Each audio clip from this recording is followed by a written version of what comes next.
من كل بقاع الدنيا جاءوا يدعون الله سعداء بما أعطاهم من نور فاض سنا.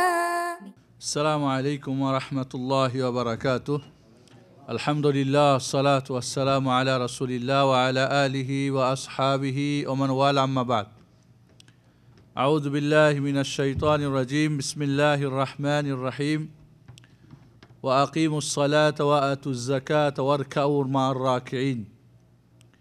ويقول النبي عليه الصلاة والسلام: أول ما يحاسب العبد يوم القيامة عن الصلاة فمن صلحت صلح سائر عمله ومن فسدت فسد سائر عمله أو كما قال عليه الصلاة والسلام. আজকে আমাদের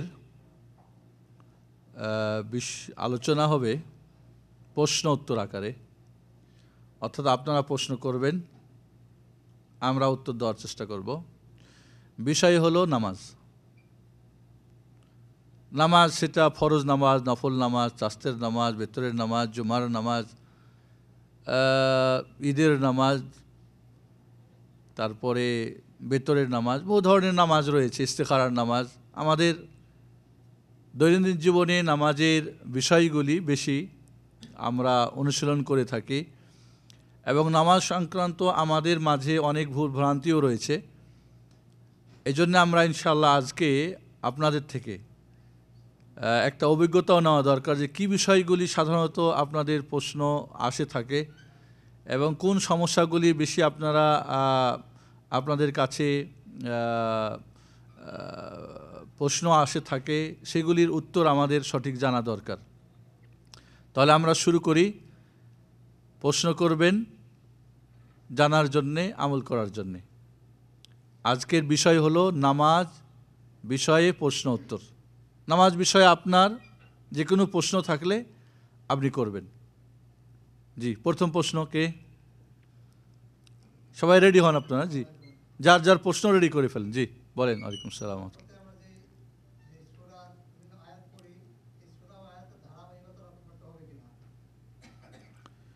জি, আমার ভাইয়ের প্রশ্ন হলো, যখন আমরা নামাজ পড়ি সূরা ফাতিহার পরে যখন অন্য সূরা আমরা মিলাবো, তখন কি ধারাবাহিক বজায় রাখতে হবে না হবে না, বা রাখার হুকুমটা কি? নিঃসন্দেহে কোরআন যেভাবে লেখা হয়েছে এই তরতিবে নামাজ যখন আমরা সূরা মিলাবো তখন সেটাকেই ফলো করব। অর্থাৎ প্রথম রাকাতে যখন কোনো একটা সূরা মিলাবো, এর পরের থেকে সিরিয়ালে কোনো সূরা বা আয়াত আমরা মিলাবো।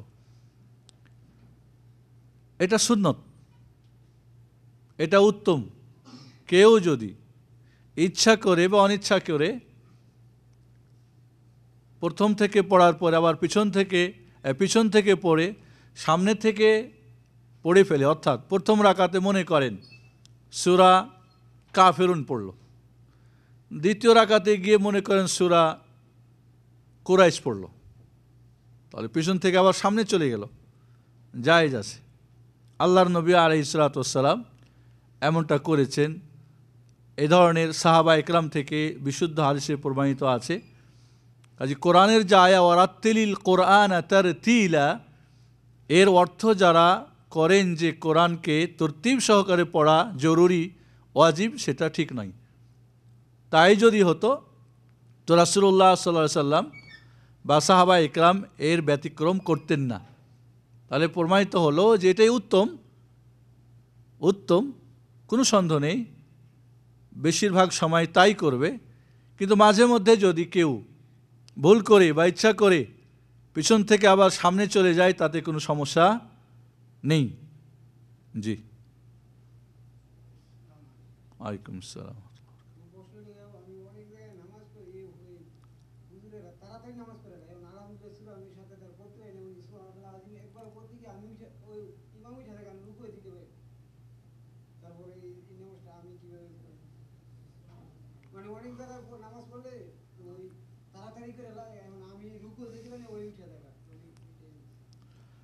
ইমাম যিনি নামাজ পড়ান তার সঙ্গে আমি পড়ে শেষ করতে পারি না, আগে ভাগেই ইমাম উঠে যায়, রুকুতে সেজদায় চলে যায়, তো এই মুহূর্তে আমি কি করব। প্রথমত ইমাম যিনি হবেন, বিশেষ করে নিয়োগপ্রাপ্ত ইমাম যিনি হবেন, তাকে অবশ্যই নামাজের নিয়মকানুন জানা জরুরি। এবং নামাজ এর একটা বাহ্যিক দিক আছে, একটা আত্মিক দিক আছে। বাহ্যিক মানে উঠা বসা দোয়া ইত্যাদি, কিন্তু আত্মিক দিক হলো নামাজটা পড়ার সময় আল্লাহর ভয় ভীতি এবং বিনয়ী হয়ে নামাজ পড়া, যেটাকে আমরা সাধারণত খুশু এবং খুজু বলি। খুশু মানে হচ্ছে বাহ্যিক, আত্মিক ভয়। একটা মানুষের যখন ভয় ভিতরের মধ্যে কাজ করে, বাইরে ওটা ফুটে ওঠে, ওটাকে বলা হয় খুজু। অঙ্গ প্রত্যঙ্গে যে ভয়টা বোঝা যায়, মানুষটা নুয়ে যায়, ভয় পেয়ে যায়, একটা আতঙ্কের মধ্যে থাকে, কি হবে, এটাকে বলা হয় খুজু। আর ভিতরের ভয়টাকে বলা হয় খুশু। তাহলে একটা মানুষ যখন আল্লাহর সামনে দাঁড়িয়ে নামাজ পড়বেন, বিশেষ করে ইমাম, তাকে অবশ্যই বাহ্যিকের সাথে আত্মিক দিকটাও খেয়াল রাখতে হবে। এই না যে উঠা আর বসা এটাই নামাজ শেষ, এটাকে নামাজ বলে না। এটা আদত হতে পারে, তবে নামাজ ইবাদত। নামাজ কি? ইবাদত মানে আল্লাহর কাছে আপনি নিজেকে বান্দা প্রমাণ করা, আপনি যে তার আনুগত, আপনি যে তার কাছে নিজেকে বিলীন করে দেন। আপনার যে যখন নামাজে দাঁড়ান, এই জন্য নামাজের পুরো যদি আমরা পদ্ধতিটা খেয়াল করি, পুরো পদ্ধতিটার মাঝে আমি যে আল্লাহর একজন বান্দা এটা প্রমাণ করে দেওয়া। আমি কেবলামুখী হয়ে দাঁড়াই, চোখটা নিচু করে আমি দাঁড়াই সেজদার সামনে, উপরে কেউ যদি দেখে নামাজই বাতিল হয়ে যাবে। কেন? কারণ আমরা সাধারণত কোনো একজন বড় মানুষের সামনে দাঁড়ালে মানুষ কী করে? একেবারে মাথাটা নিচু করে দাঁড়ায়। তাহলে আপনি দাঁড়িয়েছেন আল্লাহর সামনে। যখন আপনি রুকু করছেন, সেজদা করছেন, বৈঠক করতেছেন, বৈঠকের মধ্যে বসার যে পদ্ধতি, সব কিছুই প্রমাণ করে যে এটা একটা ইবাদত। বান্দা আল্লাহর কাছে নিজেকে সোপরদ করে দিচ্ছে। কাজী উঠা বসা এটা কিন্তু নামাজ নয়। এবং আল্লাহর নবী আলাইহিস সালাতু ওয়াস সালাম বলেছেন, সবচেয়ে জঘন্য চোরকে যে নামাজে চুরি করে, রুকু সেজদা ঠিকমতো করে না। সেই জন্যে যে সমস্ত ইমামরা তাড়াহুড়া করে নামাজ পড়ান, তাদের লক্ষ্য করা উচিত যে তারা নামাজ যে পড়াচ্ছেন তারা আমানতদার। কাজেই পিছনে যার মুক্তাদিরা আছেন, এর মধ্যে অনেকেই হয়তো দুর্বল, অনেকে হয়তো সবল, অনেকে হয়তো দ্রুত পড়তে পারেন, অনেকে হয়তো মুখের আড়তা রয়েছে, জোরে বা দ্রুত পড়তে পারেন না। এজন্যে খেয়াল করতে হবে যে মুক্তাদিরা যাতে করে নামাজটা সুন্দর করে তার সঙ্গে আদায় করতে পারে। এজন্য এত তাড়াহুড়া করবেন না। বিশেষ করে আমরা তারাবির নামাজে বা যেটা আমাদের ছোট ভাই বলছেন যে এত দ্রুত পড়েন যে আমি সূরা ফাতিহা পড়ে শেষ করতে পারি না, একবার রুকুতে গিয়ে সুবহান রাব্বিল আযীম পড়তে পারি না, সেজদাতে গিয়ে একবার সুবহান রাব্বিল আলা পড়া যায় না, তাহলে এটা কি নামাজ হলো? তাহলে এই যে আপনি সামনে দাঁড়িয়েছেন, মুক্তাদিদের সঙ্গে আপনি খেয়ানত করতেছেন, এটা বড় অন্যায়। এই জন্য আল্লাহর নবী আলাইহিস সালাতু ওয়াস সালাম নামাজ যেভাবে আদায় করতেন, প্রতিটি মুমিন মুসলমান নারী পুরুষের জানা জরুরি। বিশেষ করে যারা ইমাম, তাদের জানা একান্তভাবে জরুরি। কারণ তো ইচ্ছা মতো এটা না, আর এটা দুনিয়ার কোনো কাজ না যে কোনো মতে খালি সেরে দিলাম, কোম্পানির কাজ না যে কোনো মতে শুধু দিন শেষ হলে, মাস শেষ হলে বেতন পাওয়া যাবে। কারণ নামাজটা যেমন বিশুদ্ধ হওয়ার কিছু শর্ত রয়েছে, নামাজটা কবুল হওয়ারও কিছু কি শর্ত রয়েছে। এজন্যে যদি আপনার জানা থাকে ইমাম সাহেব এই ধরনের দ্রুত খুব চালান, তাহলে আপনাকে নিজে ইমাম সাহেবকে বলতে হবে, অথবা কোনো একজন মুরব্বিকে দিয়ে বা একজন ভালো লোককে দিয়ে বলাতে হবে। বিশেষ করে যদি সরকারিভাবে নিয়োগ হয় তাহলে অফিসে অভিযোগ করতে হবে এই ইমামের বিরুদ্ধে। যদি তাকে নসিহত করে বা বলে সে কথা না শুনেন, তিনি কথা না শুনেন, তাকে ইমামতি দায়িত্ব দেওয়া যাবে না। তাছাড়া যদি এমন হয় যে অনেক সময় মুক্তাদি ডানে বামে এদিক ওদিক অনেক দুনিয়ার ফিকিরে চিন্তাভাবনায় চলে যায়, এরপরে যখন ইমাম বলে আল্লাহু আকবার তখন সূরা ফাতিহা পড়া শুরু করে, তাহলে তো ইমাম সাহেবের দোষ না, দোষটা হলো মুক্তাদির। তাহলে মুক্তাদিকে মনে রাখতে হবে যে আমি নামাজ পড়তেছি, আল্লাহর সামনে আমি দাঁড়িয়েছি। এই জন্যে যদি জানেন যে ইমাম দ্রুত পড়েন, নর্মাল কিছুটা দ্রুত, তাহলে আপনি তার মতোই দ্রুত কাজ সারবেন। একান্ত যদি এমন হয় যে নামাজের কোনো রুকুন বা নামাজের কোনো ওয়াজিব আপনার শেষ না হতেই ইমাম শেষ করে ফেলছেন, মনে করেন রুকুতে কমপক্ষে একবার সুবহান রাব্বিল আযীম আপনাকে বলতে হবে, এটা ওয়াজিব। আপনাকে দাঁড়িয়ে কমপক্ষে 3 বার তাসবিহ পড়ার সমান সোজা হয়ে দাঁড়াতে হবে। তাহলে এগুলি যদি ইমাম সাহেব আপনাকে সুযোগ না দেয় আপনাকে করতে হবে। মনে করেন আত্তাহিয়াত পড়ে আপনি এখন আত্তাহিয়াত দুরূদ শরীফ পড়ে শেষ করতেই পারেন নাই, ইমাম সাহেব সালাম ফিরিয়ে দিয়েছেন, তাহলে আপনি যত দ্রুত পারেন তারপরে যদি একটু দেরিও হয় শেষ করেই আপনি সালাম ফিরাবেন, নাহলে আপনার নামাজ হবে না। তাহলে উভয় পক্ষ থেকেই ব্যাপারটা খেয়াল রাখতে হবে।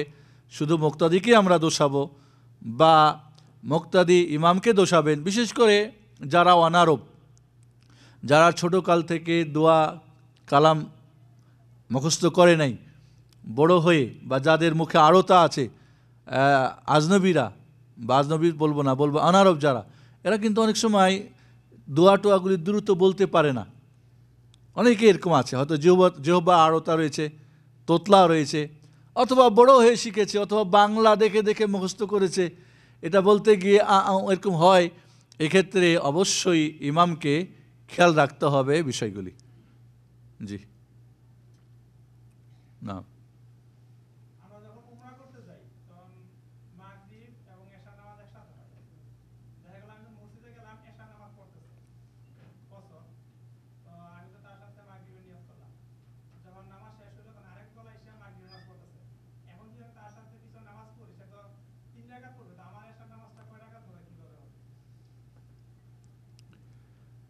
প্রশ্ন হলো যখন আমি মাগরিব এশা একসঙ্গে পড়ব, জায়েজ রয়েছে, সেটা একত্রে নামাজ পড়া, জোহর আসর একসঙ্গে, মাগরিব এশা একসঙ্গে জায়েজ রয়েছে। এটার কারণ একাধিক, সফর কারণ হতে পারে, এটা অসুস্থ কারণ হতে পারে, এটা মেঘবৃষ্টি ধুলাবালি হতে পারে। কোনো কারণে যদি এরকম একসঙ্গে নামাজ পড়ে, এখন মসজিদে গেছেন, এখন গিয়ে দেখেন এশার নামাজ হচ্ছে, আমি নামাজ পড়বো এখন মাগরিব, কারণ আমি এখনও পড়ি নাই, সেক্ষেত্রে এশা তো মুসাফিররা কয় রাকাত পড়বে? 2 রাকাত কসর করবে। আপনি 2 রাকাত পড়ে সালাম ফিরা দিলে উঠে গিয়ে আর 1 রাকাত পড়বেন, এটা তো সমস্যা নেই। সমস্যা হলো যে যদি আমি মাগরিব পড়ে নিই, আমি যদি কি প্রশ্নটা ছিল, আমি যদি কি বলে এশা আমার পড়ে নিই, মনে করেন, বা মাগরিব আমি পড়তেছি আমার 3 রাকাত, আমি মাগরিব পড়ব নাকি এশা?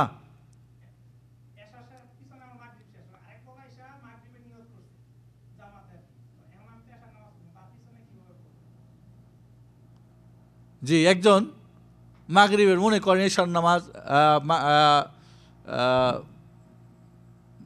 এশা মাগরিবের নামাজ পড়ে ফেলছে, এখন একজন এশার নামাজ মাগরিবের নামাজ পড়তেছেন, আরেকজন এশার নামাজ পড়বে, তাহলে কীভাবে, তাই না? মনে করেন যারা ইমাম নামাজ পড়াচ্ছেন মাগরিবের, এশার নামাজ মাগরিবের 3 রাকাত, ঠিক না? আর মুসাফির যিনি নামাজ কয় রাকাত? 2 রাকাত। বুঝে আসছে? এখন এশার নামাজ পড়ছেন কসর 2 রাকাত, এই মাগরিবের নামাজ পড়ছে 3 রাকাত, আর যিনি কসর পড়বেন এশার 2 রাকাত, তো 3 রাকাত যিনি নামাজের নিয়ত করে চান তার পিছনে এশার নামাজ 2 রাকাত কীভাবে পড়বেন? এর 3টা পদ্ধতি হতে পারে। কয়টা পদ্ধতি? 3টা। প্রথমত 1 রাকাত যখন হয়ে যাবে মাগরিব যারা পড়ছেন, তারপরে আপনি শরীক হন তার সাথে। 1 রাকাত অলরেডি হয়ে গেছে, এখন কয় রাকাত বাকি? 2 রাকাত। আপনি এখন শরীক হয়ে যান এশার নিয়তে। তারা যখন 2 রাকাত পড়ে, পরের 2 রাকাত পড়ে সালাম ফিরাবেন ইমাম, তাদের হবে 3, আপনার হবে 2, সালাম ফিরিয়ে দিবেন, আপনার মাগরিব এশা হবে, তাদের হবে মাগরিব। এই একটা পদ্ধতি, বুঝে আসছে না? আসে নাই? দ্বিতীয় পদ্ধতি হলো, আপনি যদি তাদের সাথে মনে করেন এশার নামাজ পড়াচ্ছে আপনি জানেন না, আপনি গিয়ে মাগরিবের নামাজ পড়াচ্ছে, আপনি এশার নিয়তে তাদের সঙ্গে শরীক হয়ে গেছেন। এখন 2 রাকাত পড়ার পরে দেখতেছেন যে তকবির দিয়ে এবার 3য় রাকাতের জন্য উঠে যাচ্ছেন, ঠিক আছে? তাহলে এক্ষেত্রে আপনি কি করবেন? আপনার তো নামাজ 2 রাকাত, 3 রাকাত কি পড়া যাবে? যাবে না। তাহলে আপনি এক্ষেত্রে 2টা পদ্ধতি অবলম্বন করতে পারেন। আপনি বসে থাকেন, ঠিক আছে, আত্তাহিয়াত পড়েন, এরপরে তো ওনারা তো আত্তাহিয়াত পড়ে উঠে গেছে, আপনি দুরূদ শরীফ অন্য পড়েন। এরপরে ইমাম আর 1 রাকাত পূর্ণ করে যখন 2য় বৈঠক করে সালাম ফিরাবেন, তখন তার সঙ্গে সালাম ফিরাবেন। এতক্ষণ আপনাকে বসে অপেক্ষা করতে হবে। কোনো কোনো ওলামা বলেছেন যে 2 রাকাত যখন হয়ে গেছে আত্তাহিয়াত পড়ে সে সালাম ফিরে বের হয়ে যেতে পারে, নামাজ শেষ করতেও পারে। তাহলে কয়টা পদ্ধতি হলো? 3টা পদ্ধতি হলো। আর যদি ইমাম সাহেব মনে করেন মাগরিব পড়বেন, আপনার রাকাত কত? 3। এখন ইমাম সাহেব যদি পড়েন 4 রাকাত, মুকিম ইমাম মনে করেন, তাহলে কি করবেন? 3 রাকাত পড়ে বসে থাকবেন। 3 রাকাত পড়ে বসে থাকবেন। ইমাম যখন 4 রাকাত এশা কমপ্লিট হবে, সালাম ফিরবে, তখন তার সঙ্গে সালাম ফিরবেন। অথবা আগের নিয়মে যদি আমরা ধরে নিই 3 রাকাত পড়ে আপনি সালাম ফিরে বের হয়ে যাবেন, তবে এর চাইতে উত্তম বসে অপেক্ষা করে ইমামের সঙ্গেই সালাম ফিরানো।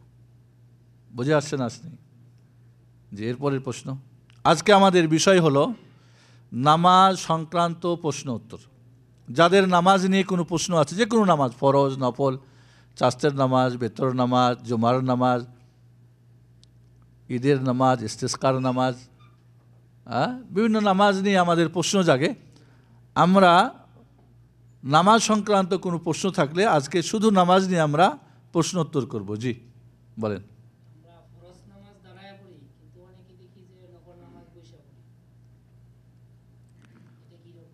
অনেককে দেখি নফল নামাজ বসে পড়েন।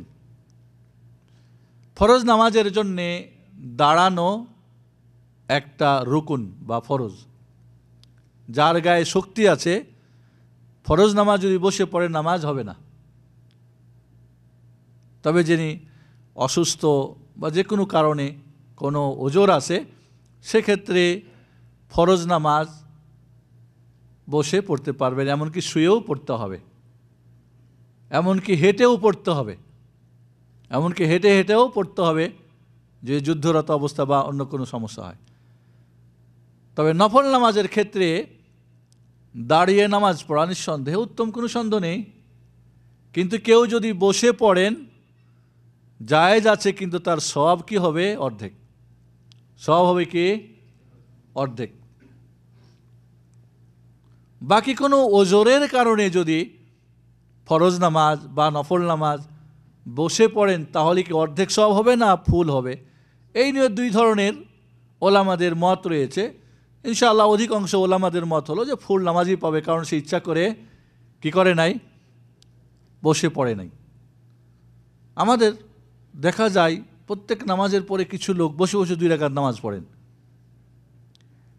বসে বসে নামাজ পড়লে তো নেকি তো কম হবেই। এছাড়াও একটা নামাজ আমাদের সমাজে পাওয়া যায়, সেটা হলো কি বাপ মার জন্য নামাজ।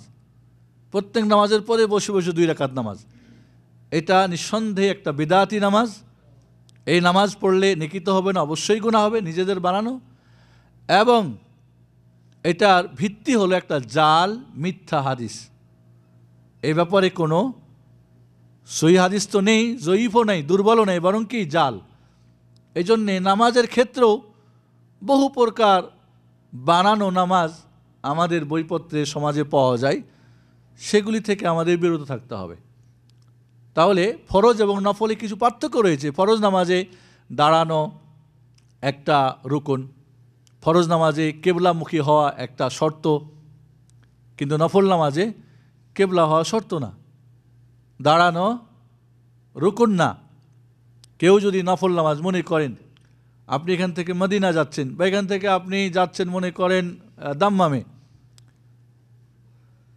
তাহলে কেবলা তো আপনার এই দিকে, ঠিক না? আপনি যদি নফল নামাজ গাড়িতে বসে, ট্রেনে বসে, বিমানে বসে পড়তে চান, এইদিকে মুখ করে পড়েন, কোনো অসুবিধা নেই।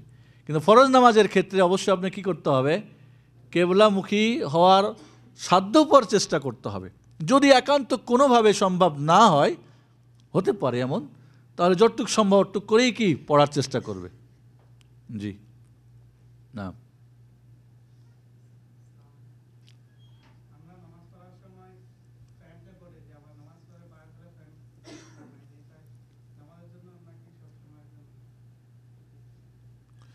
নামাজ পড়ার সময় অনেককে দেখা যায় প্যান্ট বা পাজামা বা লুঙ্গি উঠিয়ে নেন টাকনুর উপরে, আবার নামাজ হয়ে গেলে ঝুলিয়ে দেন। নিঃসন্দেহে টাকনুর নিচে পুরুষদের জন্য, এমনকি ছোট বাচ্চা ছেলে যদি হয় তার জন্যও কি জায়েজ নেই। যদি কেউ অহংকার করে টাকনুর নিচে যে কোনো কাপড় ঝুলিয়ে দেন, তাহলে কিয়ামতের দিন আল্লাহ রাব্বুল আলামিন তার দিকে চেয়েও দেখবেন না, চাইবেন না, তাকে পবিত্রও করবেন না, এবং তার জন্য কঠিন আযাব রয়েছে। আর যে ব্যক্তি অহংকার না, এমনি এখন যেরকম প্যান্ট বানালে আধা হাত লম্বা করে, বা লুঙ্গি পরলেই ঝুলিয়ে, বা পাজামা পরলেই বা তোপ পরলে, তাহলে যেটুক টাকনুর নিচে যাবে, টাকনু বা গিট, ওইটুক জাহান্নামে দেওয়া হবে। মা আসফালা মিনাল কাবাইন ফাহুয়া ফিন্নার। আল্লাহর নবী আলাইহিস সালাতু ওয়াস সালাম বলেন, টাকনুর নিচে, গিটের নিচে পুরুষ মানুষের যেটুক যাবে এটুক জাহান্নামে দেওয়া হবে। এর মানে এই না যে আপনার ওই পাটুক কেটে দেওয়া হবে, এখানে অংশ বুঝিয়ে পুরাটাই বোঝানো হয়েছে, কারণ শরীয়তে এটা কি সম্পূর্ণভাবে কবিরা গুনাহ এবং বড় পাপ। এই জন্য এমনকি ছোট বাচ্চা, ছেলে বাচ্চাদের ছোট থেকেই তাকে টাকনুর উপরে কাপড় পরানো অভ্যাস করাতে হবে। তাই যখন এটা একটা অন্যায় কবিরা গুনাহ, নামাজের সময় নামাজ পড়বেন আর কবিরা গুনাহ করবেন, এটা কি হলো? তাহলে তখন আরও বড় অন্যায় হবে। আর এছাড়া যদি ইমাম হন, তিনি যদি ঝুলিয়ে পড়েন, তাহলে আরও বেশি গুনাহ হবে, কারণ তাকে মানুষ ফলো করবেন।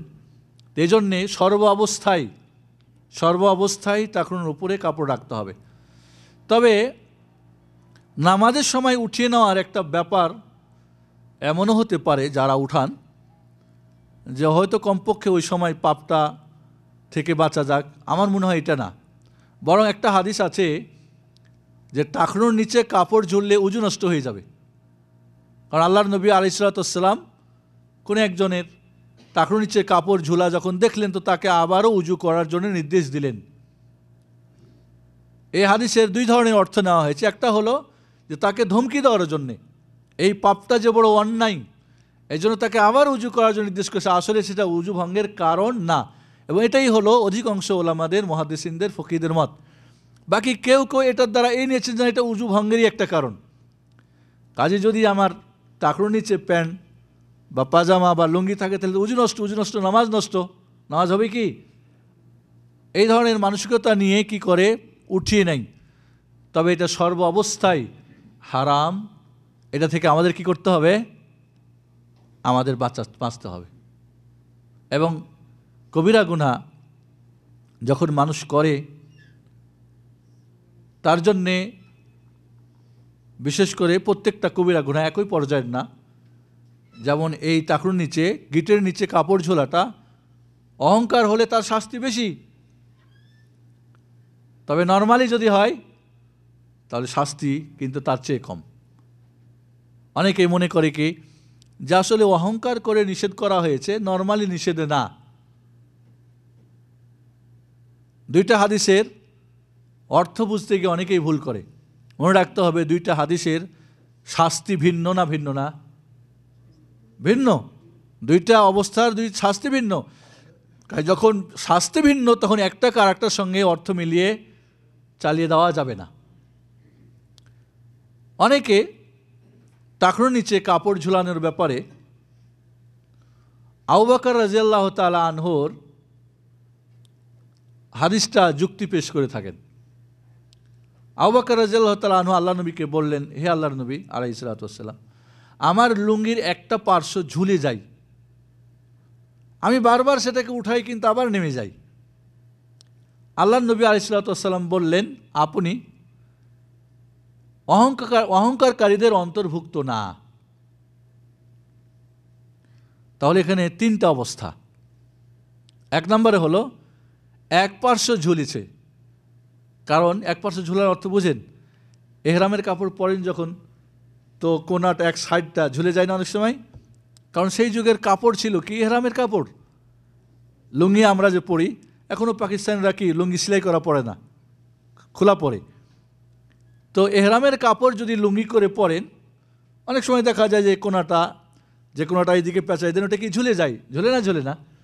তো তাদের এই এহরামের কাপড়ই ছিল তখনকার কাপড়, এটাই আল্লাহর নবী পরতেন, একটা চাদর একটা লুঙ্গি। তাহলে একটা পার্শ্ব ঝুলে যেত, সম্পূর্ণ লুঙ্গি না। তাহলে আপনি যে দলিল পেশ করছেন, আপনার কি এক পার্শ্ব ঝুলে না পুরা প্যান্ট, পুরা লুঙ্গি, পুরা পায়জামা চতুর্দিক দিয়ে ঝুলে থাকে? হ্যাঁ, কথা বলেন, পুরাটাই। নাম্বার 2, তিনি বারবার সেটাকে উঠাবার চেষ্টা করতেন। আপনি কি বারবার উঠাবার চেষ্টা করেন না? বানাইছেন, বানাবের সময় আধা হাত লম্বা করে বানাইছেন? হ্যাঁ না। নাম্বার 3, মুহাম্মাদুর রাসূলুল্লাহ সাল্লাল্লাহু আলাইহি ওয়াসাল্লাম বলছেন আপনি অহংকারকারীদের অন্তর্ভুক্ত না। কাজে আপনাকে কি মুহাম্মদ সাল্লাল্লাহু আলাইহি ওয়াসাল্লাম সার্টিফাই করছে যে আপনার অহংকার নাই? না আপনি বললেই হয়ে যাবে যে আমি অহংকার করি না, আর সেই সার্টিফাই করার সুযোগও নেই, আছে কি? তাহলে আবু বকরের হাদিস, বা আজকাল আমরা অনেক সময় দুখান চারখান হাদিস টাদিস পড়ে ডানে বামে করে কিছুটা মত প্রকাশ করে চলতে থাকি। সবচেয়ে বড় যেটা, এর আগেও আপনাদের বলছিলাম, প্রবৃত্তির গোলামি। নফস যেভাবে বলে ওইভাবে একটা করে নিয়ে বাস জায়েজ করে নেওয়া। মনে রাখবেন, কোনো পাপ যদি কেউ করে সেটা তো একটা পাপ, আর সেটাকে জায়েজ করার অপচেষ্টা করে তাহলে সেটা আর এক পাপ। কয় পাপ হলো? 2 পাপ। এই জন্যই কোনো হারামকে হালাল জানলে কুফরি পাপ হয়ে যায়।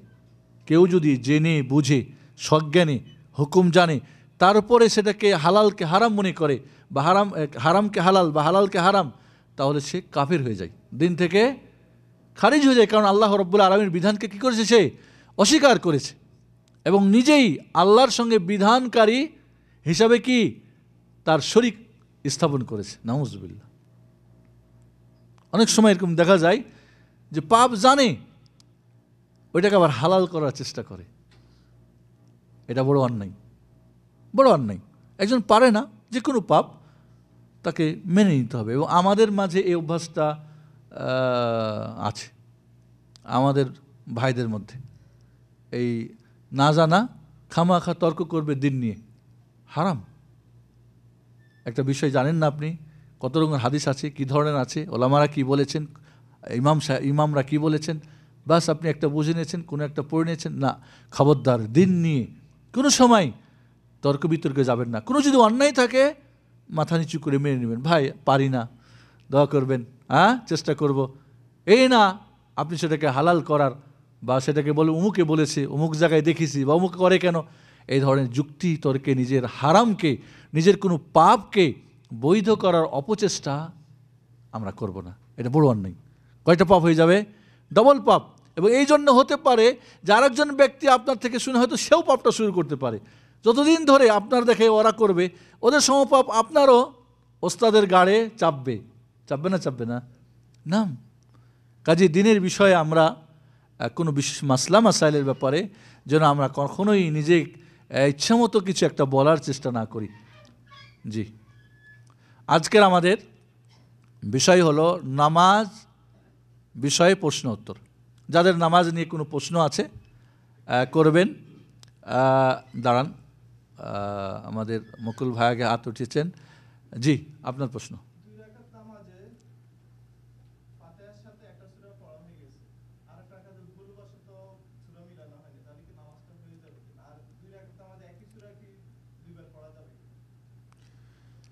নামাজ পড়ার সময় সূরা ফাতিহার সঙ্গে বিশেষ করে নফল নামাজ যদি হয় প্রত্যেক রাকাতেই সূরা মিলাতে হবে। অনেক সময় আমরা 4 রাকাত একসঙ্গে পড়ি না, অনেকেই পড়েন জোহরের বা আসরের বা এশার। নিয়ম হলো 2 করে পড়তে হবে, এটাই হলো উত্তম। শুধুমাত্র জোহরের আগের 4 রাকাত নামাজ একসঙ্গে 2 বৈঠকে এক সালামে পড়তে পারেন। বাকি অন্য কোনো সুন্নত নফল 4 একসঙ্গে পড়ার নিয়ম নেই। ভাইয়ের প্রশ্ন হলো যে 2 রাকাত নামাজ পড়তে গিয়ে নফল নামাজ আমি যদি প্রথম রাকাতে সূরা মিলিয়েছি, দ্বিতীয় রাকাতে ভুলে মিলাতে পারি নাই, মনে রাখতে হবে সূরা ফাতিহা পড়া নামাজের রুকন, ফরজ। সূরা ফাতিহা ছাড়া নামাজই হবে না। বাকি সূরা, অন্য সূরা মিলানো হলো সুন্নত। কেউ যদি ইচ্ছা করে বা অনিচ্ছা করে সুন্নত ছেড়ে দেয় তাহলে তার নামাজের কোনো সমস্যা হবে না, তবে নেকি কমে যাবে, সেজদাও দিতে হবে না। দ্বিতীয় প্রশ্ন ছিল যে যদি আমি 2 রাকাতেই সূরা ফাতিহার সঙ্গে একটা সূরা মিলাই, মনে করেন সূরা ফাতিহা প্রথম রাকাতে পড়ে দ্বিতীয় রাকাতে সূরা ইখলাস পড়লো, প্রথম রাকাতে, দ্বিতীয় রাকাতে গিয়ে আবারও সূরা ইখলাস পড়লো, ইচ্ছা করে বা অনিচ্ছা করে যে করেই হোক, নামাজ হয়ে যাবে। এটাও একটা সুন্নত না, সূরা মিলানের এটাও একটা তরিকা যে একই সূরা একাধিক রাকাতে পড়া। মুআয বিন জাবাল রাদিয়াল্লাহু তাআলা আনহু আল্লাহর নবী আলাইহিস সালাতু ওয়াস সালামের সঙ্গে এশার নামাজ পড়তেন। পড়ার পরে তার মহল্লায় বা গ্রামে এসে তিনি ইমামতি করতেন। একদিন ইমামতি লম্বা করে করতেন। এক যুবক লম্বা নামাজ দেখে নামাজ বাদ দিয়ে বাইরে গিয়ে হালকা করে নামাজ পড়ে গেছে। মুআয বিন জাবাল রাদিয়াল্লাহু তাআলা আনহুকে ইমাম বলা হলো ওই যুবক সম্পর্কে এই ঘটনা, তো বলল তো মুনাফিক। তো আল্লাহর নবী আলাইহিস সালাতু ওয়াস সালামের কাছে অভিযোগ করা হলো ওই যুবকের বিরুদ্ধে। ওই যুবকও হাজির। আল্লাহর নবী বললেন, তুমি যদি হতে কি করতে বলো দেখি। কই আসলে কেন, এটার কারণ জিজ্ঞেস করলে বললেন যে আমরা মাঠে খাটি, সারাদিন কাজ করি, ক্লান্ত শ্রান্ত, আপনার সঙ্গে এশার নামাজ পড়ে আসেন, তারপরে দেরি হয়ে আসতে, এরপরে লম্বা নামাজ, ওই জন্য আমি গিয়ে নামাজ পড়ে চলে গেছি। আর আমাকে মুনাফিক বলছেন, দেখতে পাবেন আমি মুনাফিক না মুমিন। এবং পরবর্তীতে তিনি এক যুদ্ধে শহীদ হয়ে মারা যান। যাই হোক, আল্লাহ নবী বললেন, তুমি যদি ইমাম হতো কি করবে? কয় ইমাম হলে তাকবীর দিয়ে সূরা ফাতিহা পড়ে রুকু সেজদা এইভাবে নামাজ পড়ে নেব। সেখানে সেই সাহাবী বললেন, সূরা ফাতিহা পড়ে রুকু করে আমি নামাজ পড়ে নেব। আপনি আর মুআয বিন জাবাল যা আর কি বলেন, আমি এত বুঝার আমার এত বেশি ক্ষমতা নেই। তাহলে আল্লাহর নবীর সামনে আল্লাহর নবীর ওই সাহাবী বললেন, সূরা ফাতিহা পড়ে আমি রুকু করে নেব। যদি সূরা ফাতিহার অতিরিক্ত পড়া ওয়াজিব ফরজ হতো, আল্লাহ নবী বলতেন না না না, বলতেন না। এই হাদিসই প্রমাণ করে কেউ যদি সূরা ফাতিহা শুধু পড়ে, এই জন্য সূরা ফাতিহা রুকুন ফরজ, বাকি অন্য সূরা মিলানো হচ্ছে কি সুন্নত। এই জন্যে নফল নামাজে, বিশেষ করে রাতের নামাজে যত বেশি কেরাত লম্বা করা যাবে ততই কি উত্তম। জি নাম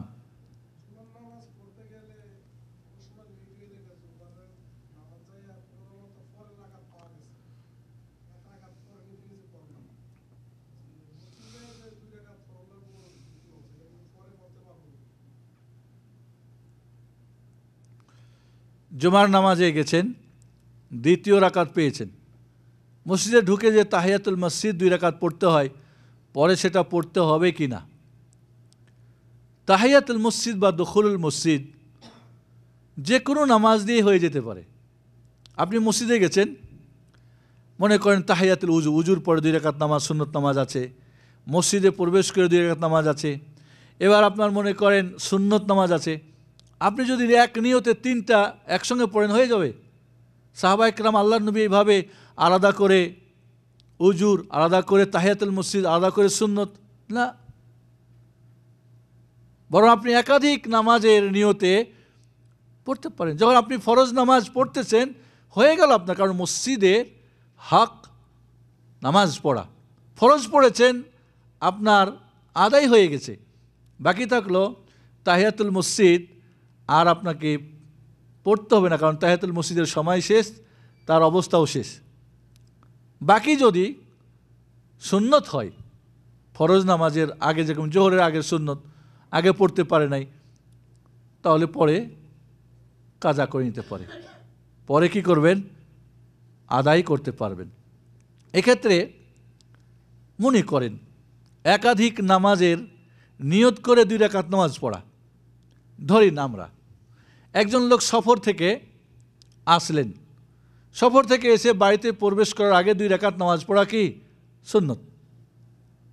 এখন এই 2 রাকাত নামাজকে উনি যদি একাধিক নিয়ত করেন, মনে করেন উজু করলেন তাহিয়াতুল উজু, মসজিদে প্রবেশ করলেন তাহিয়াতুল মসজিদ, মনে করেন চাস্তের সময় সকালবেলা, তাহলে চাস্তের মনে করেন সেটাকে হয়তো সে মনে করলে ইস্তেখারার নামাজ পড়বো, আমি এটা 2 রাকাত ইস্তেখারা করে নেব, ইস্তেখারার নিয়ত করে নিলেন।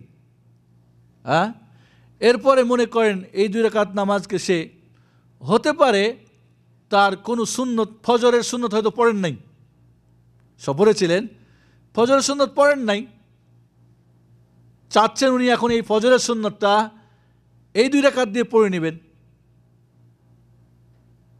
তাহলে এতগুলি নামাজ যদি, এখানে সবচেয়ে গুরুত্বপূর্ণ কোনটা, ফজরের 2 রাকাত সুন্নত, ফজরের 2 রাকাত সুন্নত নিয়ত করে যদি বাকিগুলোও নিয়ত করে নাই, সবগুলি সম্ভব। তাহলে এইভাবে একাধিক নামাজ, একাধিক নামাজের নিয়তে নামাজ যদি কেউ আদা করে সেটা আদা হয়ে যাবে ইনশাআল্লাহ। তবে আমাদেরকে মনে রাখতে হবে যে জুমার নামাজের ক্ষেত্রে একটা প্রশ্ন জাগে যে জুমার নামাজ কতটুক পেলে নামাজ পেয়েছে ধরা হবে। আপনি মসজিদে গেলেন, দেখলেন ইমাম সাহেবের 2 রাকাত নামাজ, 2য় রাকাতেরও রুকু হয়ে গেছে, এখন আপনি নামাজের শরিক হন, তবে শরিক হবেন জোহরের নিয়তে, আপনার আর জুমার নামাজ হবে না। কারণ এই জুমার নামাজ পেতে হলে কমপক্ষে আপনাকে 1 রাকাত পেতে হবে, আর 1 রাকাত পাওয়ার জন্যে ন্যূনতম অবস্থা হলো তাকবীরে তাহরিমা বেঁধে 2য় রাকাতে আপনি কমপক্ষে ইমামের সঙ্গে একবার সুবহান রব্বিল আযীম যেন বলতে পারেন। তাকবীরে তাহরিমা আল্লাহু আকবার, এরপর আল্লাহু আকবার বলে আবার রুকুতে গিয়ে একবার যদি সুবহান রব্বিল আযীম ইমামের সঙ্গে পড়তে পারেন, তাহলে বলবো আপনি রুকু পেয়েছেন, আর রুকু পেলে সেটা রাকাত ধরা হবে। কারণ আল্লাহর নবী আলাইহিস সালাতু ওয়াস সালাম বলেছেন, মান আদরাকা রাকাতান ফাতাকাদ আদরাকাস সালাহ, 1 রাকাত কেউ যদি নামাজ পায় তাহলে সে নামাজটা পেল। তো 1 রাকাত যদি আপনি না পান, তাহলে আপনি নামাজ পান নাই, তাহলে অতএব আপনাকে কি জোহরের তখন 4 রাকাত নামাজ পড়তে হবে। আর 2 রাকাতেই যদি আপনি না পান, সেক্ষেত্রে আপনাকে কী করতে হবে, আপনাকে 4 রাকাত জোহর পড়তে হবে। জি না, অনেক সময় ফজরের সময় আমরা রাতে ঘুমাই না, আজান হইলে নামাজ পড়ে তারপর ঘুমাবো। তো আজান হয়েছে কিন্তু জমাত আরো 15-20 মিনিট পরে হবে। তো আমি কি এই অবস্থায় আমি ঘুম রাখতে পারতেছি না, তখন আমি কি আজান হইলে নামাজ পড়ে সাথে সাথে শুয়ে যেতে পারে?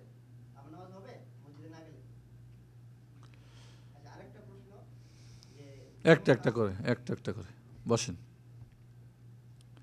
সারা রাত্রি ঘুমাই না, কেন ঘুমান নাই? তাহাজ্জুদ পড়ছেন, কোরআন পড়ছেন, ডিউটি করছেন, যাই করেন, আপনার ঘুম, আপনার কথাবার্তা বলা, আপনার ডিউটি করা, আপনার যে কোনো কাজ, এটা বড় না নামাজটা বড়? কোনটা বড়? ডিউটি হলে কোম্পানির বা মালিকের বা নিজের, নিঃসন্দেহে এটা হক। কার হকটা বড়? আল্লাহর। তা আল্লাহর হক যখন আসলো তখন আর থাকতে পারেন না, ঠিক না? এই ধরনের কথা গ্রহণযোগ্য নয়। আর এই জন্যেই আল্লাহর নবী আলাইহিস সালাতু ওয়াস সালাম এশার পরে গল্প সল্প করা পছন্দ করতেন না, এশার আগে ঘুমাও পছন্দ করতেন, কারণ ঘুমিয়ে গেলে হয়তো নামাজ নষ্ট হয়ে যাবে, সময় পার হয়ে যাবে। আর এশার পরে কথা বলা পছন্দ করতেন না। অতএব অপ্রয়োজনে কোনো নিত্য প্রয়োজন বা ডিউটি যেটা বলতেছেন এমন ছাড়া এশার পরে আপনি অযথা সময় নষ্ট করে ফজর নামাজ দেরি করবেন, সূর্য ওঠার পরে পড়বেন, বা যেটা বলছেন যে এখন আপনি ঘরে পড়ে নেবেন, পুরুষ মানুষের জন্যে অজর ছাড়া, আপনি অসুস্থ হন সেটা আলাদা কথা, অসুখের কোনো সারা রাত ঘুম ধরে নাই, ব্যথা এই সেই ওই চই চিল্লাচিল্লি করছেন, ডাক্তারের কাছে অপারেশনে ছিলেন, এখন নামাজের সময় হয়ে গেছে, মসজিদ যেতে পারছেন না, নামাজ পড়ে নেন, মাফি মুশকিল, বা বেডে শুয়ে আছেন, আপনি সুস্থ, সারা রাত সুস্থ, ডিউটি করলেন, সব কিছুই করলেন, নামাজের সময় গিয়ে আর আপনি ঘুম থামে না, না, এই ধরনের কথা মান্য নয়। আর এই জন্যে এশারের নামাজ যে জামাতের সঙ্গে পড়ে, ফজরের নামাজ জামাতে পড়ার জন্যে ঘুমিয়ে পড়ে, কোনো গল্প গুজব না করে, সেই ব্যক্তির সারা রাতের নামাজের নেকি লেখা হয়, হয় না? হয় না? এই জন্যে আমরা এই ধরনের যদি একান্ত কোনো প্রয়োজন থাকে, অবশ্যই আপনাকে জামাতে নামাজ পড়েই তারপরে ঘুমাতে হবে, তার আগে না। বা যদি আগে ঘুমিয়ে যান, অবশ্যই নামাজের সময় উঠে নামাজ পড়তে হবে। এবং একটা কথা মনে রাখবেন, অনেকে এরকম আছে দেরি করে ডিউটি করে বা ইচ্ছা করে এটা ওটা বা ফিল্ম দেখে এই সেই করে অনেকে দেখা যায় ঘুরে ফুরে নামাজ ফজরের সময় বা দেরি করে ঘুমান, অ্যালার্ম দেন ঘড়ির সকাল 8টায় ডিউটির সময়, দেয় না? দেয় না? কেউ যদি ওই গ্রুপের কেউ যদি ফজরের সময় জাগার চেষ্টা করে, ওকে আবার মানে জব্দ করার চেষ্টা করেন, এমনও আছে। এটা অত্যন্ত জঘন্য পাপ। ইচ্ছা করে কেউ নামাজের সময়ে যদি নামাজ না পড়ে, এরপরে তার কাজা নেই, সঠিক মতে তার কাজা নেই। কি বুঝলেন? কোনো একটা সময় আপনি ইচ্ছা করে ঘুম ওইভাবেই জাগবেন না, ঘুরে পড়লেন, অথবা ইচ্ছা করেই সময় পড়লেন না, সময় শেষ হওয়ার পরে আপনি মনে করলেন এখন আমি এটা কাজা করিনি, এর জন্য কোনো কাজা নেই, এর জন্য কি কোনো কাজা নেই। কাজা হলো যদি অনিচ্ছাকৃত ঘুমে বলে গিয়ে বা এমন অবস্থা যেখানে সুযোগ হয় নাই, এই মুহূর্তকে অবশ্যই তওবা করতে হবে। কাজী যারা অ্যালার্ম দিয়ে দিলেন সকাল 7টায় 8টায় উঠবেন, এটা অত্যন্ত জঘন্য পাপ। এইভাবে ইচ্ছা করে নামাজের সময় না পড়া, এটা অত্যন্ত একজন মুমিন মুসলমানের জন্য কখনোই উচিত না। জি, এরপরে কে যেন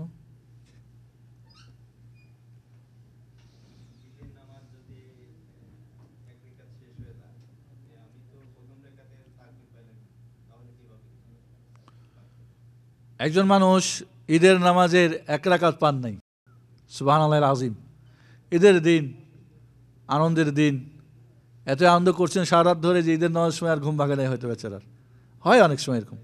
এবং এইখানে বিশেষ করে আমি জানি অনেকেই মানে বলেন ঈদের দিন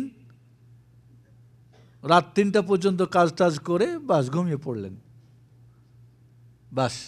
এমনকি রমজানের সারা রমজান মাশাআল্লাহ রোজাও রেখেছেন, উমরাও করেছেন হয়তো, আর নামাজ নাই, ফজর নাই, জোহর নাই, আসর নাই, মাগরিব, মানে এখন কাজ করে খুব ইয়ে হয়ে গেছে, যত পরে ঘুমাই নাও। লা ইলাহা ইল্লাল্লাহ। এই হলো আমরা দুনিয়ার কারণে দিন নষ্ট করি, এটা মারাত্মক। বাল তু'থিরুল হায়াতাদ দুনিয়া ওয়াল আখিরাতু খায়রু ওয়া আবকা। এই দুনিয়াটা কি আপনার সঙ্গে যাবে? কখনোই না।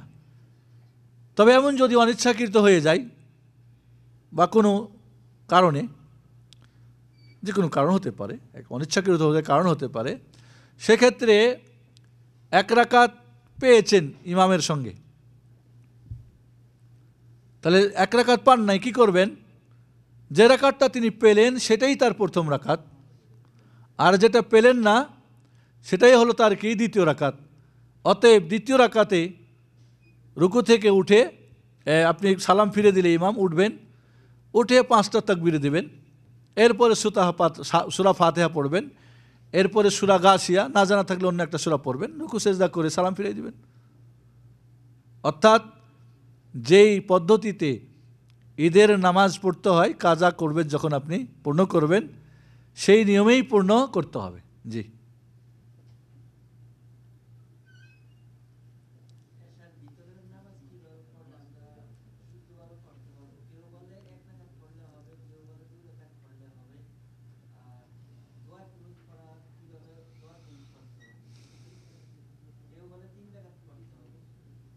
জি, ধন্যবাদ।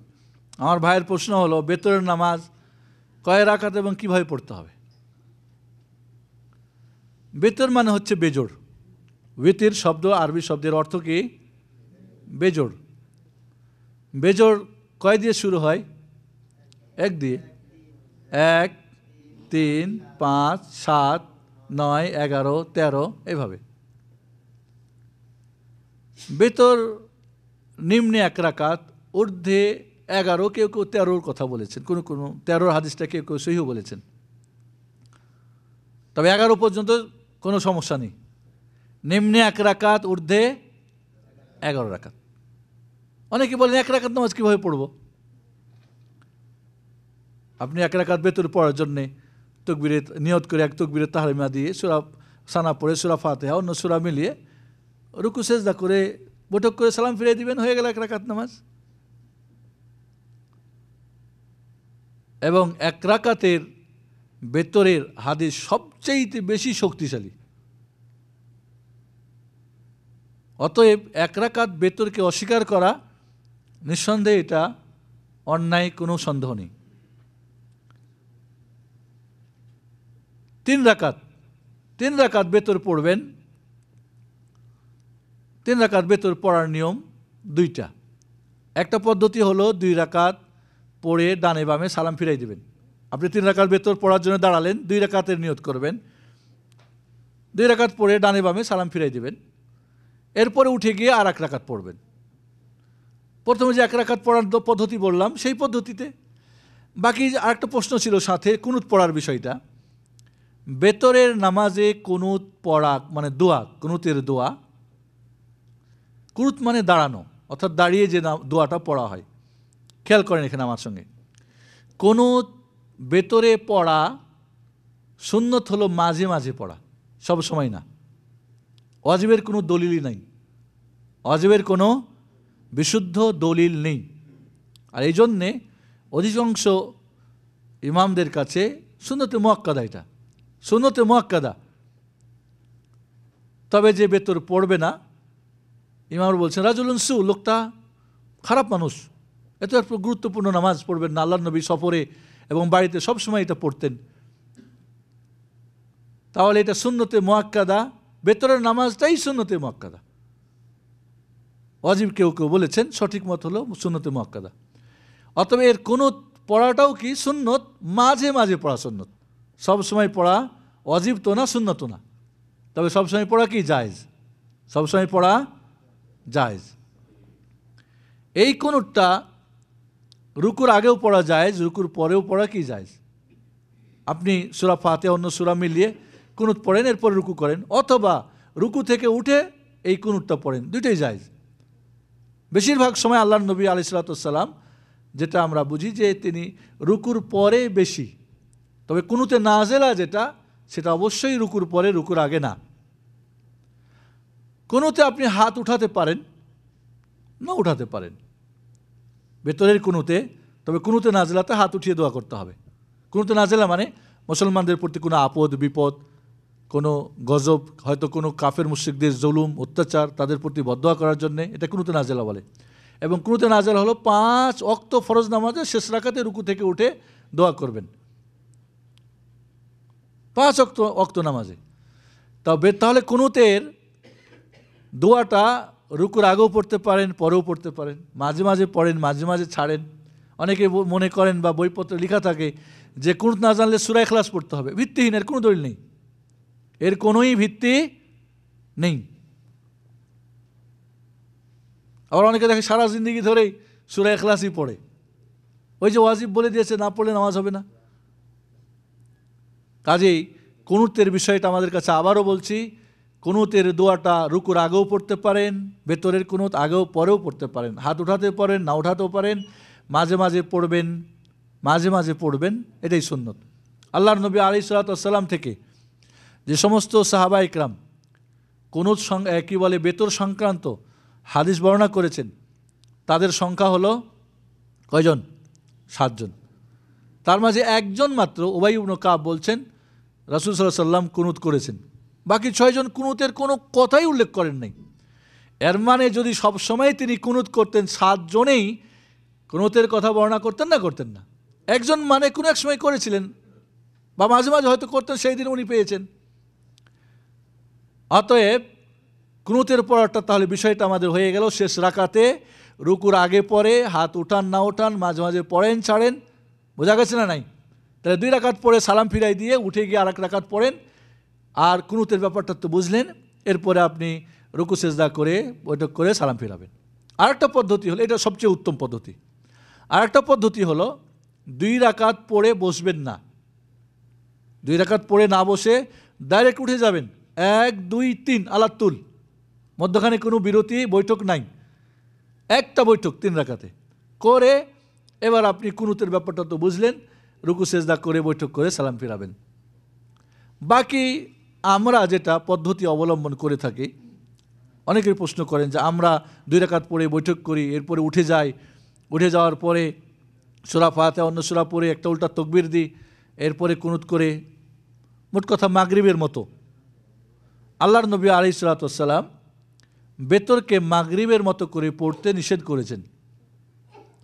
2 রাকাত পড়লে মাগরিবের মতো হলো না? হলো না। এখন মাগরিবের মতো যেহেতু হয়ে গেল, পার্থক্য করার জন্য উল্টা তাকবীরের একটা ব্যবস্থা করেছে। এর কোনো দলিল নেই, এটা সম্পূর্ণ ভিত্তিহীন, উল্টা তাকবীরের কোনো দলিল নেই। দ্বিতীয়ত কেউ কেউ বলেছেন যে যখন ওই হাত উঠিয়ে, এখন সূরা ফাতিহা অন্য সূরা মিলার পরে হাত উঠিয়ে কুনুত করবে না? করবে না। এই হাত উঠাটাকেই কেউ কেউ তাকবীর মনে করে নিয়েছেন, এই হাত উঠাটাকেই কেউ কেউ তাকবীর, আর আমাদের বইপত্রে লেখা থাকে উল্টা তাকবীর, আর মনে করে এটাই বুঝি মাগরিবের সঙ্গে পার্থক্য করার জন্যে। না, আপনি কুনুতের জন্য হাত উঠাতে পারেন, কিন্তু পার্থক্য করার জন্য তাকবীর দেবেন না। তবে এই তাকবীর কেউ যদি বাড়ায় তাহলে কি সহজ সেজদা দিতে হবে? না, জরুরি না। বাকি থাকলো পার্থক্য করার জন্য আরেকটা, সেটা হলো কি কুনুতকে ওয়াজিব করে দেওয়া। আগে বলেছি কুনুত ওয়াজিবের কোনো দলিল নেই, কুনুত ওয়াজিবের কোনো দলিল নেই। অতএব আল্লাহর নবী যেখানে মাগরিবের মতো করে বেতর পড়তে নিষেধ করলেন এবং তার থেকে 2টা বিপরীত পদ্ধতি আমরা হাদিস দ্বারা পেলাম, সেটা মানব না নিজেরাই পার্থক্য করে, নিজেরাই মাগরিবের মতো করে নিজেরাই পার্থক্যের সিস্টেম বানাবো? কোনটা উচিত হবে? তবে এখানে আরেকটা কথা আপনারা জেনে রাখেন, আব্দুল্লাহ ইবনে মাসউদ রাদিয়াল্লাহু তাআলা আনহু থেকে একটা হাদিস আছে, তিনি বলছেন বেতর মাগরিবের মতো, যেটা দিনের বেতর, মাগরিব দিনের বেতর, মাগরিবকে দিনের বেতর ধরা হয়, আর রাতের বেতর যেটা এশার পরে। তাহলে আব্দুল্লাহ ইবনে মাসউদ রাদিয়াল্লাহু তাআলা আনহু বললেন বেতর দিনের বেতর মাগরিবের মতো, তাহলে মতো পড়তে হবে। আমরা বলবো আব্দুল্লাহ ইবনে মাসউদ রাদিয়াল্লাহু তাআলা আনহুর এই কথাটার 2 রকম তো অর্থ হতে পারে। প্রথম অর্থ এই মাগরিবের মতোই 2 বৈঠক, ঠিক আছে। যদি আমরা এটা নিয়ে নিই তো রাসূলের হাদিসের বিপরীত হলো না? হলো না। আল্লাহ রাসূল যে বলেন মাগরিবের মতো পড়বে না, তাহলে রাসূলেরটা বাদ দিয়ে আপনি কি সাহাবীরটা নেবেন? নেওয়া যাবে? কোনো সাহাবীর কোনো আমল, কোনো কথা রাসূলের আমল বা কথার বিপরীত হলে গ্রহণযোগ্য হবে? কখনোই না। 1 2 নম্বর, এটার অর্থ তো এই হতে পারে মাগরিবের মতো, মানে মাগরিব যেমন 3 রাকাত, বেতরও 3 রাকাত, তাহলে তার সমস্যাই নাই। হয় নাকি অর্থ মাগরিবের মতো মানে মাগরিবের যেমন 3 রাকাত, বেতরও 3 রাকাত। আর একটা দলিল দেওয়া হয়, সেটা হলো আবুল আলিয়া একজন তাবি বলছেন আল্লাহর নবীর সাহাবীরা আমাদেরকে বেতরের নামাজ মাগরিবের মতো করে শিখাতেন, তবে ভেতরে সব রাকাতেই সূরা পড়তে হতো। ভেতরে তো প্রথম 2 রাকাতে সূরা মিলানো হয়, ঠিক না? তৃতীয় রাকাতে সূরা মিলানো হয় না, কিন্তু ভেতরে মাগরিবে প্রথম 2 রাকাতে সূরা মিলাতে হয়, শেষ রাকাতে কি সূরা মিলানোর প্রয়োজন নেই, কিন্তু ভেতরে 3 রাকাতেই সূরা মিলানো, এটা একটা পার্থক্য হয়ে গেল। আবুল আলিয়া একজন তাবি বলছেন যে সাহাবীরা আমাদেরকে এভাবে শিখাতেন। যখন সাহাবীর কথা আমরা রাসূলের হাদিসের বিপরীত হওয়ার জন্য গ্রহণ করতে পারি না, তখন একজন তাবির কথা গ্রহণ করা যাবে?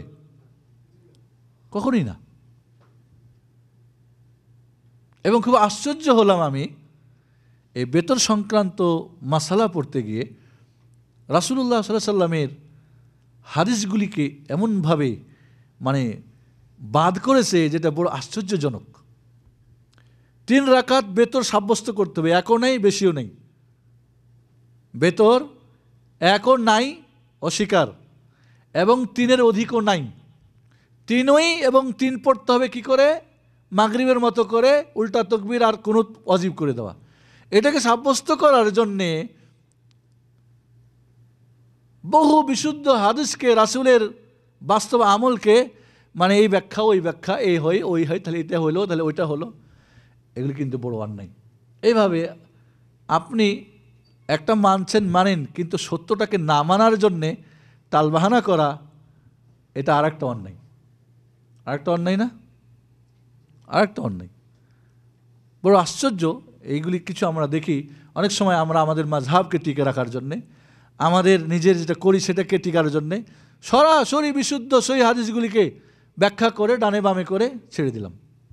এটা কখনই হয় না, কখনই হয় না। এই জন্যে আমরা যে নামাজের বিভিন্ন বিষয়ে আমরা বিপরীত দেখতে পাই, এর মূল কারণ হচ্ছে সহিহ এবং জয়ীফ হাদিস। জয়ীফ মানি হয়তো, সহিহটা মানি না। তাই সহিহ থাকলে জয়ীফ কখনোই মানা ঠিক হবে না। অথবা দেখা যায় জয়ীফও না, জাল। অথবা দেখা যায় জয়ীফ জাল কিচ্ছু না, দেশাচার, সবাই করে তাই করি। তাহলে আমাদেরকে মনে রাখতে হবে নামাজ এটা কিয়ামতের প্রথম প্রশ্ন হবে। এখানে ফেল করলে বাকি সব ফেল। অতএব পাস করতে হলে মুহাম্মদুর রাসূলুল্লাহ সাল্লাল্লাহু আলাইহি ওয়াসাল্লাম যে বলছেন, সল্লু কামা রাআইতুমুনি উসাল্লি, আমি রাসূল যেভাবে নামাজ পড়ি ওইভাবে হুবহু তোমরা নামাজ পড়ো। এবং এর আগে নামাজ নিয়ে আমাদের দীর্ঘ আলোচনা হয়েছে।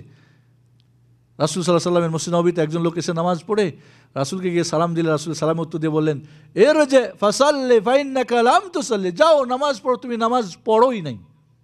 তাই আল্লাহর বান্দা নামাজ পড়ে আসছে, নামাজ আদায় করে আসছে, কায়েম করে আসছে, আবার গিয়ে বেচারা নামাজ পড়লেন, রাসূলকে এসে সালাম দিলেন, রাসূল সালামের উত্তর দিয়ে বললেন আলাইহিস সালাতু ওয়াস সালাম, যাও নামাজ পড়ো, নামাজ পড়োই নাই, আদায় করো নাই। আরে মহাবিপদ। বেচারা দ্বিতীয়বার নামাজ আদা করলেন, আবার নামাজ পড়ে এসে যখন সালাম দিলেন উত্তর দিয়ে বললেন, ইরজি ফাসাল্লি ফাইন্নাকা লাম তুসাল্লি, যাও নামাজ আদায় করো, নামাজ আদায়ই করো নাই। তাই বেচারা 3বার এইভাবে নামাজ পড়ে রাসূলুল্লাহ সাল্লাল্লাহু আলাইহি ওয়াসাল্লামের কাছে এসে বললেন, আমি এর চেয়ে ভালো জানি না। আমার মনে হয় ওই সাহাবী যেভাবে নামাজটা পড়েছিলেন, এখন বহু মুসলমানের নামাজ ওর চেয়েই তো নিম্নমানের, তারপর আমাদের নামাজ হয়ে যায়। এটা কি ঠিক? আজকে আমরা অবহেলা প্রদর্শন করতে করতে এমন এমন বড় বড় ব্যাপারে অবহেলা, যেটা মারাত্মক আকার ধারণ করছে। আমাদের সময় শেষ। যদিও আমাদের কিছু ভাইয়ের প্রশ্নের উত্তর হয়েছে, নামাজ সংক্রান্ত প্রশ্ন অনেক। নামাজের ইবাদতটা যেহেতু অনেক ধরনের নামাজ, এবং জীবনের 7 বছর থেকে শুরু করে মৃত্যু পর্যন্ত সর্বাবস্থায়, এই জন্যে নামাজ বিষয়ে আপনাদের বলবো আবারও, প্রশ্ন উত্তরের মাধ্যমে আমরা হয়তো কিছু মাসলা আমরা জেনেছি, এর অসংখ্য মাসালা রয়েছে।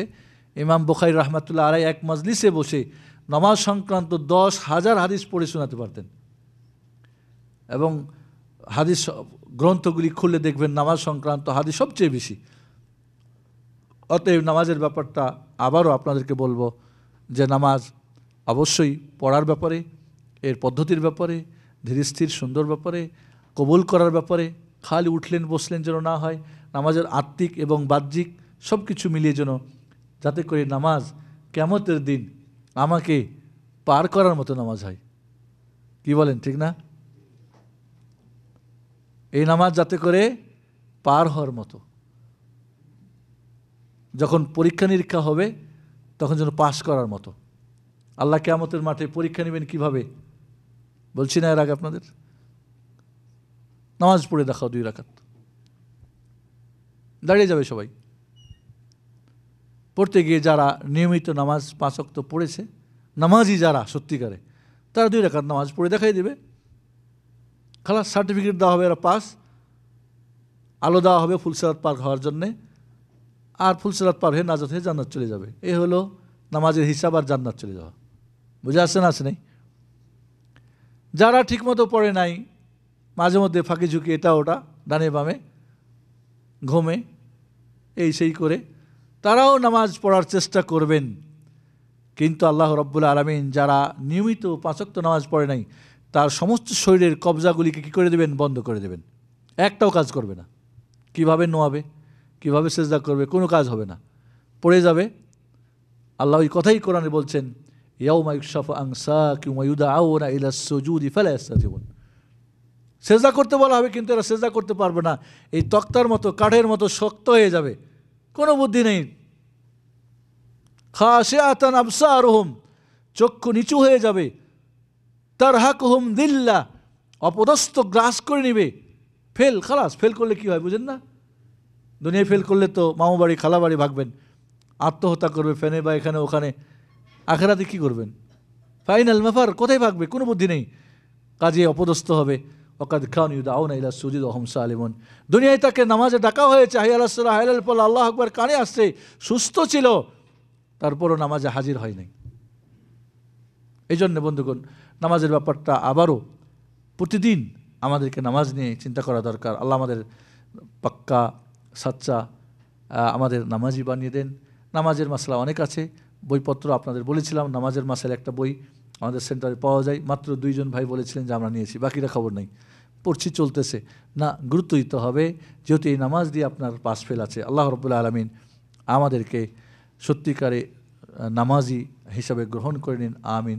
আসসালামু আলাইকুম ওয়া রাহমাতুল্লাহ। সুবহানাকাল্লাহুম্মা ওয়া বিহামদিকা আশহাদু আল্লা ইলাহা ইল্লা আনতা আস্তাগফিরুকা ওয়া আতুবু ইলাইক। আজকের মতো এখানেই শেষ। আসসালামু আলাইকুম ওয়া রাহমাতুল্লাহি ওয়া বারাকাতুহু।